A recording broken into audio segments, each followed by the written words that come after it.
I'm on the Sepik River in Papua New Guinea, fishing for pacu, a relative of the piranha responsible for attacking and mutilating the genitals of fishermen. Yeah, bigger one. There it is. Look at that, it's really big, This could be the one I've been looking for. I know there's snags on the bottom, so I'm trying to keep it away from that.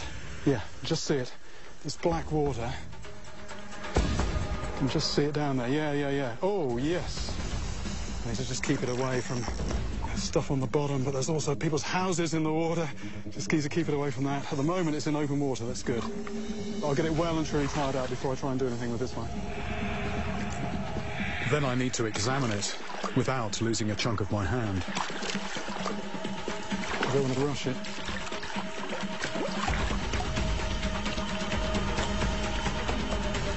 Right.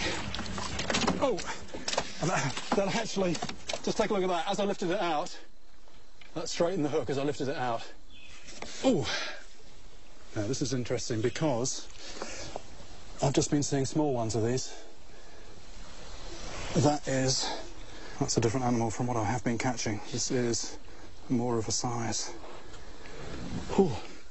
So the coloration on this is actually quite different from the small ones. The small ones have a very dramatic red belly, which on this, so that's sort of faded away to this rather light orange. But the biggest difference is... Gosh, very muscular fish. Just gave a bit of a kick there. This is all muscle here, so it's a very strong fish, very powerful. But I'm just trying to look at the business end here. Just look at that.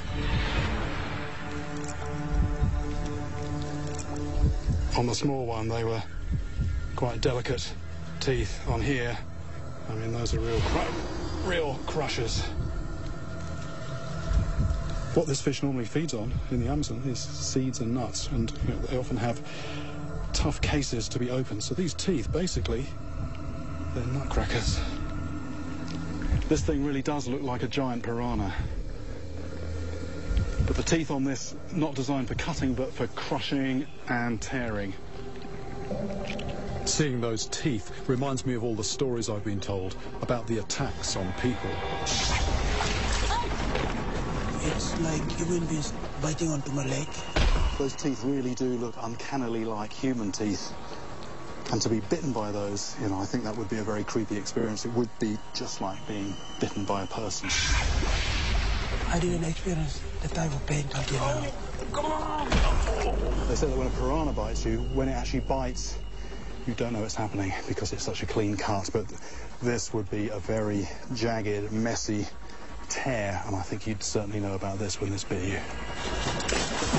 And if these fish hear something splashing in the water, they don't go heading the opposite direction like other fish. They come heading for that sound with those teeth bared.